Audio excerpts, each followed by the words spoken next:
Tag zusammen. Wir treffen heute in Hamburg, im Hamburger Ding auf St. Pauli, Tomislav Kareiza, Unternehmer mit verschiedensten Impulsen und Aktivitäten hier in Hamburg. Und darüber wollen wir uns mit ihm unterhalten, wie er sich hier in Hamburg positioniert, wie er sieht, was hier passiert und was er auf die Beine gestellt hat und vor allen Dingen auch noch, was er auch noch vorhat in Hamburg. Tomislav, vielen Dank. Und wenn man mit dir anfangen soll, ins Gespräch zu kommen, dann bietet sich eigentlich auch die Towers an. Die Towers, unsere Basketballmannschaft, erste Liga. Erzähl mal, wie du auf diese Idee kamst, mit diesem Team hier aktiv zu werden. Meine Idee war es nicht. Also ich bin dazugestoßen oder habe das große Glück gehabt, dazustoßen zu dürfen. Marvin und Jan sind eigentlich die Treiber dieses Projektes schon immer gewesen. Und am Ende war es einfach eine Faszination, der Grundgedanke, den sie da hatten aus dem Sozialprojekt, das sie gestartet hatten, schon Jahre vorher, völlig umgekehrt zu agieren und mit Jugendcamps loszulegen, dem Stadtteil etwas geben zu wollen, etwas aufzubauen. Dann die große Chance damals über die Bauausstellung, dass diese Halle entstanden ist, die Inselparkhalle, heute Edeloptics Arena, und dann ein Profiteam als quasi letztes Element raufzusetzen und so ein Leuchtturmprojekt dann für Hamburg zu starten. Hast du uns schon so ein bisschen mitgenommen bei deiner Gestaltung aus einem Stadtteil, mit einer Community, mit den Rahmenbedingungen, was ganz Besonderes Eigenes auf die Beine zu stellen. Das hast du schon gesagt, wir sind ja im Hamburger Ding auf St. Pauli. Erzähl uns doch ein bisschen auch, was da eure Version ist. Was bringt ihr dazu? Also ein Ort wurde kreiert erstmal mit der Bauausstellung, dass man gesagt hat, etwas Neues wird geschaffen und auch sehr Schönes geschaffen, aber wie schaffst du eigentlich an so einem Ort Menschen miteinander zu verbinden, und dafür brauchst du einen tollen Inhalt und einen immer sich wechselnden Inhalt, irgendwie Content, der so entsteht, und das sind die Towers am Ende des Tages, die jeden Tag eine neue Geschichte erzählen und natürlich so von Spieltag zu Spieltag, wenn man schon eine Spannung aufbaut, dass man es geschafft hat, dass die Hamburger nach Wilhelmsburg kommen. Und ich glaube, das ist eine Bewegung oder eine Dynamik, die vorher einfach nicht da war. Die gab es nicht. Ne? Und aus dieser Abstraktheit einen schönen Ort zu schaffen, wie hier zum Beispiel im Hamburger Ding, was wir gemacht haben, mit verschiedensten Kulissen, mit verschiedensten Räumen, die wir hier kreiert haben, geht es jetzt insbesondere darum, und was wir jetzt in der Vergangenheit gemacht haben, Corona hat uns ein bisschen gestoppt, was es betrifft, aber tolle Inhalte auch in einem Gebäude zu platzieren, das irgendwie erstmal einen schönen Rahmen hat, um dann Menschen wiederum miteinander zu verbinden. Also wenn man hier durchs Haus läuft, ich habe das natürlich gemacht, da sieht man Sportler, da sieht man E-Sportler, hier kommt ganz viel zusammen. Und auf der Ebene sozusagen wollte ich auch nochmal nachfragen. Sports, Basketball, so, aber da gehört dann jetzt auch E-Sports für dich ganz doll dazu. Kannst du uns da ein bisschen erzählen, wo du da einen Fokus siehst, welches Potenzial siehst du da?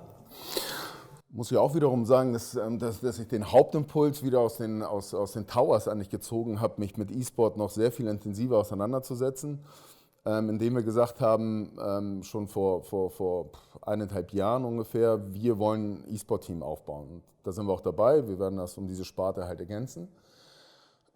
Warum? Weil ganz einfach, ne, wenn man sich anschaut, welche Masse an Kindern und Jugendlichen E-Sport als Hauptbeschäftigung haben oder als Hauptsportbeschäftigung dann auch haben, muss man sich mit diesem Thema auseinandersetzen. Und so zu tun, als ob das kein Sport wäre, halte ich für falsch.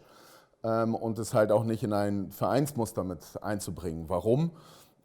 Erstens ist es ein Massenphänomen, also müssen wir uns auch damit auseinandersetzen, weil die Kinder und Jugendlichen es nun mal spielen. So, ich selber bin jetzt kein Zocker, das gehört dazu, aber mich fasziniert schon, über die Gespräche herauszuhören, wie komplex Spiele sind, ne, wie die Kinder vernetzt sind miteinander und also grundsätzlich, welche Komplexität dieser E-Sport hat. Und da habe ich jetzt in den letzten 12 Monaten, glaube ich, sehr, sehr viel gelernt, was E-Sport eigentlich so mit sich bringt. Aber was man nicht machen darf, ist, dass es ein Massenphänomen gibt und die Kinder spielen in ihren Kinderzimmern und sind zu Hause, vernetzen sich nur digital. Warum? Ne? Also ist es, glaube ich, auch die Aufgabe von Vereinen, sich zu öffnen und gerade andersherum zu sagen, kommt hierher und wir verorten euch auch wieder, um dann halt an den Kindern noch dran zu sein. Und ich glaube, dann gibt es, ich selber bin sehr geprägt durch Sport und Vereinsarbeit in meiner eigenen Kindheit und Jugend gewesen. und habe daraus sehr viel gezogen. Und das ist, glaube ich, auch so ein Ansporn auch bei den Towers gewesen, da mitzumachen, weil man so viele Kinder erreicht und positiv erreichen kann damit.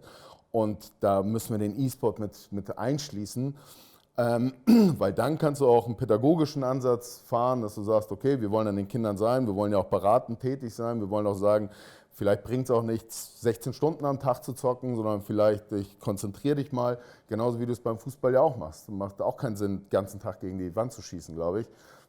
Und hier ist es dann ähnlich, um halt auch irgendeinen Einfluss dann ausüben zu können auf Kinder und Jugendliche und sie vielleicht auch ein bisschen zu steuern oder in die richtige Richtung halt mitzunehmen. Danke, Tommy, für die Eindrücke, die du uns zu dem Potenzial von E-Sport schon mal gegeben hast. Jetzt weiß ich, dass du da auch wieder was Besonderes auf die Beine stellen willst in Hamburg, einen Impuls. Kannst du uns da ein bisschen drüber verraten?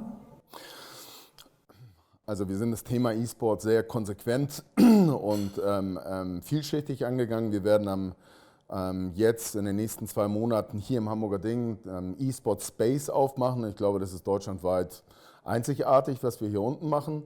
Dann bin ich Anfang des Jahres, hatte ich das große Glück, auch beim Hamburger E-Sport-Team oder E-Sport-Organisation einsteigen zu können. Das habe ich gemacht. Bei den Unicorns of Love gehören zu den besten Teams Deutschlands, werden es schaffen mit ihrem Team, also sie sind auch international aufgestellt. Viele wissen das gar nicht in Hamburg, aber spielen auf höchstem Niveau, haben ein Moskauer Team, das es im Spiel League of Legends bis zur Weltmeisterschaft vermutlich schaffen wird. Das ist ein Mega-Erfolg, wenn sie das hinbekommen und auf dem Weg sind sie. Und was wir vorhaben, ist mit den Unicorns in ein Gebäude zu ziehen, das wir auch ganz klar vor Augen haben. Und um die Unicorns herum quasi ein sehr, sehr großes Gaming-Haus aufzubauen. Dort wird ein Team dann auch leben und trainieren und spielen und dort sollen Events stattfinden. Das werden wir noch erweitern um viele Partner und nicht nur E-Sport, sondern auch die Gaming-Szene an sich im erweiterten Sinne dort verankern wollen. Und ich glaube, das wird was Hochspannendes und auch wahrscheinlich, also ich hoffe, ein Leuchtturmprojekt für Hamburg, wenn wir das so zusammen kombiniert bekommen und in einem vielleicht auch Stadtteil manifestieren, wo man es vielleicht gar nicht erwarten würde. Also, da können wir gespannt sein, glaube ich, immer wieder. Abschlussfrage, Tommy. Wenn du dir was für Hamburg wünschen dürftest, hast du da was du uns mit auf die Reise geben möchtest? Ich bin Hamburg geboren, Hamburg aufgewachsen, Hamburg zur Schule gegangen, studiert, hier gearbeitet, war immer hier. Also hat wohl einen guten Grund, weshalb es mich nie rausgetragen hat aus dieser Stadt. Ich habe, glaube ich, immer alles gefunden, was ich gebraucht habe in dieser wundervollen Stadt. Was könnte ich mir wünschen? Vielleicht kommt es jetzt auch, also was so in Richtung Digitalität manchmal und dieser Transformationsgedanke, der stattfindet, vielleicht noch mehr Impulse. Ich glaube, hier gibt es echt gute Player in der Stadt, die tolle Sachen machen und wir, glaube ich, uns auch also selbstbewusst hinstellen können und sagen, wir können das. Aber manchmal wünscht man sich vielleicht aus der klassischen Branche, aus den klassischen Bereichen noch ein bisschen mehr Power und ein bisschen mehr Dynamik zu sagen, wir gehen das an und wir gehen ein neues Zeitalter an, weil ich glaube, wir stehen vor großen Herausforderungen. Wir haben es gerade gesehen in den letzten Monaten, dass wir uns verändern müssen und diesen Impuls auch aufzunehmen und auch einfach stadtübergreifend und branchenübergreifend das anzupacken und zu sagen, positiv in die Zukunft zu schauen und tatsächlich sich auch in diesen Transformationsprozess zu begeben. Tommy, 1000 Dank für deine ganzen Impulse, die du dieser Wirtschaft hier in Hamburg gibst, dieser Stadt gibst. Da sage ich danke für die Hamburger und danke für das Interview. Ich freue mich auf die nächsten. Okay, danke fürs Kommen. Bis bald.